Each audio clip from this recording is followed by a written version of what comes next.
அனைவருக்கும் வணக்கம். இன்றைக்கி நம்ம பார்க்க போகிற பதிவு லக்ஷ்மி பொட்டிக் பில்லிங் செக்ஷன் தான். லக்ஷ்மி பொட்டிக் திருச்சியில் ரீசெண்டாக எக்ஸ்போ பண்ணியிருந்தாங்க. இதான் வந்து நான் போன first Lakshmi boutique expo. Lakshmi boutique எக்ஸ்போன்னு இல்லை, நான் எந்த எக்ஸ்போவும் நேரில் போய் எக்ஸ்பீரியன்ஸ் பண்ணது கிடையாது. திருச்சியில் நடந்ததால் என்னால் வந்து பொறுமையாக போய் பார்க்க முடிஞ்சுது. 2 நாள் போயிருந்தேன் நான் அந்த லக்ஷ்மி பொட்டிக் எக்ஸ்போவுக்கு. நான் என்ன உங்களை வீடியோவில் எக்ஸ்பெக்ட் பண்ணணும் அது வந்து நேர்லேயும் நான் பார்த்தேன். ரொம்ப சிம்பிளாக தான் இருந்தாங்க, நல்லா பேசினாங்க. எல்லாருக்கிட்டையும் வந்து முகம் சுளிக்காமல் பொறுமையாக நிதானமாக ஃபோட்டோலாம் எடுத்துட்டாங்க.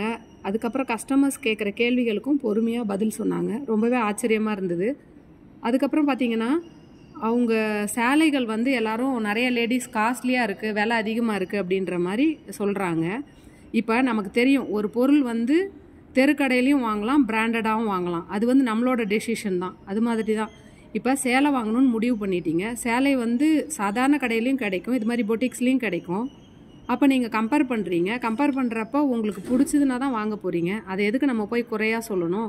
நமக்கு எங்கே பிடிச்சிருக்கோ, நம்ம பட்ஜெட் என்னவோ அதுக்கு தகுந்த மாதிரி நம்ம சேலையை வாங்கிறது வந்து நம்ம முடிவு தானே ஃபைனலாக. இப்போ அவங்க வந்து உங்ககிட்ட நீங்கள் சேலையை வாங்கியே ஆகணும், இங்கே தான் வாங்கணும் அப்படின்னு வந்து உங்களை யாரையும் ஃபோர்ஸ் பண்ணல. ஆனால் வந்து நிறைய லேடிஸ் என்ன ஃபீல் பண்ணுறீங்க அப்படின்னா, என்னோடய வீடியோஸ்லேயும் வந்து கமெண்ட்லாம் போடுறீங்க, இது மாதிரி அவங்க விலை வந்து அதிகமாக வச்சு விற்கிறாங்க, மற்ற பொட்டிக்கில் இது மாதிரி கம்மியாக இருக்குது அப்படின்னு. அப்போ அந்த பொட்டிக்கும் நீங்கள் போய் சேரீ வாங்குறீங்க, நீங்கள் அப்போ அந்த பொட்டிக்கு விளம்பரம் கொடுக்குறீங்களா? இது வந்து என்னோடய ஓன் எக்ஸ்பீரியன்ஸ் தான். நான் யூடியூப் சேனலில் வந்து இது வரைக்கும் யாரையும் ப்ரமோட் பண்ணதில்லை, யாருக்கிட்டையும் நான் பைசா வாங்கிட்டு ப்ரமோட் பண்ணுற ஜாபையும் பண்ணுறதில்ல. இது வந்து என்னோடய ஹாபி, நான் என்டர்டைன்மெண்ட்காக பண்ணுறேன். எனக்கு பிடிக்கிற விஷயங்கள், அதுக்கப்புறம் நான் கடந்து வர பாதை, இதை தான் வந்து நான் வீடியோவை வந்து நான் உங்களுக்கு அப்லோட் பண்ணுறேன். அதுக்கப்புறம் என்னெல்லாம் யூஸ்ஃபுல்லாக இருக்கும், என்னால் முடிஞ்சது எனக்கு தெரிஞ்ச நல்ல விஷயங்கள்லாம் வந்து ஷேர் பண்ணணும் அப்படின்றதுக்காக தான் யூடியூப் சேனல் வந்து நான் ரன் பண்ணிக்கிட்டு இருக்கேன். இந்த எக்ஸ்போவும் பார்த்தீங்கன்னா ஃபஸ்ட் டைம் வந்து என்னோடய எக்ஸ்பீரியன்ஸ் வந்து நானும் போனேன். என்னோடய பட்ஜெட் என்னன்னு எனக்கு தெரியும். இப்போ நான் வந்து ஒரு முடிவு பண்ணுறேன், ஒரு சேலை வந்து எனக்கு ரொம்ப பிடிச்சிருக்கு, அது 5000 நான் வாங்கிடுவேன், அது பட்ஜெட்டை தாண்டி போகுதுனாலும். ஆனால் அது எனக்கு பிடிக்கல மனசுக்கு அப்படின்னா அது 500 rupees இருந்தாலும் அதை வாங்க மாட்டேன். முடிவு வந்து நம்ம கையில் தான், யாரும் நம்மளை ஃபோர்ஸ் பண்ண போகிறதில்ல. அதுக்கப்புறம் நம்ம பட்ஜெட் என்னன்னு முடிவு பண்ணிட்டோன்னா அதுக்கு தகுந்த மாதிரி நம்ம சேலையை எடுக்கலாம், இல்லைனா வாங்காமல் போயிடலாம். ரொம்ப நல்லா இருந்தது. அதுக்கப்புறம் வந்து அவங்க அப்ரோச் பண்ண விதம் வந்து எனக்கு ரொம்ப பிடிச்சிருந்தது.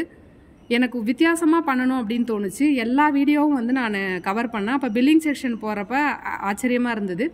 எதுக்காக அப்படின்னா, எவ்வளோ சாரீஸ் வாங்குறாங்க, என்ன மாதிரி சாரீஸ் வந்து செலக்ட் பண்ணி பில்லிங்க்கு போகுது அப்படின்ற ஒரு க்யூரியாசிட்டியில் தான் நான் வந்து பில்லிங் செக்ஷனையும் கவர் பண்ணேன். அங்கேயும் பார்த்திங்கன்னா ரொம்ப பொறுமையாக நிதானமாக அவங்க கேட்குற கேள்விகளுக்கெல்லாம் பதில் சொல்லிவிட்டு பில்லிங் வந்து பண்ணிக்கிட்டு இருந்தாங்க.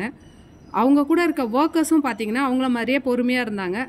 ஒரு சிலர் வந்து கொஞ்சம் கோவப்பட்டாங்க. ஏன்னா அவங்க நாள் ஃபுல்லாக 3 நாள் தூங்காமல் ராத்திரி பகல் அரேஞ்ச்மெண்ட் பண்ணிக்கிட்டு வச்சுக்கிட்டு இருக்கிறப்ப, இப்போ மக்கள் சைடும் வந்து எனக்கு தெரிஞ்ச தவறுகள் இருக்குது. இப்போ நம்ம வீட்டு சாரீனா நம்ம போய் தரையில் போட்டு செலக்ட் பண்ணுவோமா? எக்ஸ்போவில் பார்த்த நான் ஒரு விஷயம் வந்து கண்கூடாக நிறைய சாரீஸ் இப்போ வந்து ஒரு 10 சாரீ எடுத்துகிட்டு வராங்க. எடுத்துகிட்டு வந்து நாங்கள் கீழே தரையிலே உட்காந்துட்டு அந்த 10 சாரியை அடுக்கி வச்சுட்டு ரிலேட்டிவ்ஸ்க்கு கால் பண்ணுறது, கால் பண்ணி வீடியோ காலில் காமிக்கிறது, இல்லை அவங்க வந்து எடுத்து ஃபோட்டோ எடுத்துகிட்டு இருந்தது. அது அந்த 10 சேலை எடுத்துகிட்டு அதில் ஒரு சேலையை எடுத்துகிட்டு மீதி 9 சேலையை போட்டுட்டு போகிறது. அப்போ அதில் கரைப்படுது இல்லைங்களா? அது நம்மளோட தவறும் இருக்குல்ல. இப்போ நம்ம வந்து மற்றவங்கள குறை சொல்கிறதுக்கு முன்னாடி நம்ம கிட்ட என்ன குறை இருக்குது அப்படின்றதையும் பார்க்கணும். அது எத்தனை பேர் பார்த்தீங்க அப்படின்றத கண்டிப்பாக கமெண்ட்டில் போடுங்க. அந்த தவறு வந்து நம்ம எப்பயும் பண்ணக்கூடாது. எத்தனை சேலையை பிரித்து அழுக்காக்கி போட்டு வரோம், நம்ம கையிலையும் கண்டிப்பாக நிறைய அழுக்கு இருக்கும். அந்த அழுக்கு லேசாக ஒட்டிட்டாலும் லைட் கலர் சாரியில் பார்த்திங்கன்னா அந்த அழுக்கு கரை மாதிரி தெரியும். அப்போ அந்த சேலையை போய் நம்ம எடுப்போமா? நம்ம சாரீ கேட்குறப்ப கவருக்குள்ளேருந்து ஃப்ரெஷ்ஷாக வேணும், அன்பாக்சிங் பண்ணாத புது சேரீயாக வேணும்னு எக்ஸ்பெக்ட் பண்ணுறோம். ஆனால் நம்ம என்ன பண்ணுறோம், அவங்க சாரீஸ் எல்லாம் எடுத்து பிரித்து போட்டு கலைச்சி தரையில் எங்கேயும் அங்கேயும் போட்டு எடுத்து போட்டு வரப்ப அவங்களுக்கும் தொழில் பண்ணுறவங்களுக்கும் அது கஷ்டமாக இருக்கும். தொழில் பண்ணுறவங்களுக்கு கண்டிப்பாக லாபம் இல்லாமல் எந்த ஒரு தொழிலையும் பண்ண மாட்டாங்க. நமக்கு வந்து அவங்க தொழில் பிடிச்சிருக்கா பிடிக்கலையா அப்படின்றது கிடையாது. உங்களுக்கு பிடிச்சா சேலையை வாங்குங்க, பிடிக்கலையா வாங்காதீங்க, அவ்வளோதான். Simple matter. நம்மளோட சிந்தனை, நம்மளோட எண்ணம், நம்மளோட நோக்கம் இதெல்லாம் தெளிவாக இருந்தால் கண்டிப்பாக நம்மளை யாருமே ஏமாற்ற முடியாது.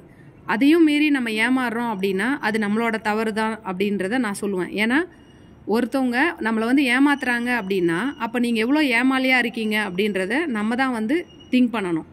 நம்ம ஏமாலியாக இருக்கிற வரைக்கும் ஏமாத்துறவங்க இருந்துக்கிட்டு தான் இருப்பாங்க. நம்ம வந்து எப்பயுமே வாழ்க்கையில் வந்து இந்த விஷயம்னு கிடையாது, எல்லா விஷயத்துலையுமே வாழ்க்கையில் குழந்தைங்களை பார்க்குறதா இருக்கட்டும், நம்மளோட வரவு செலவுகளை பார்க்குறதா இருக்கட்டும், எல்லா விஷயத்துலையும் நம்ம வந்து ரொம்ப கேர்ஃபுல்லாக இருக்கணும். தேங்க்யூ.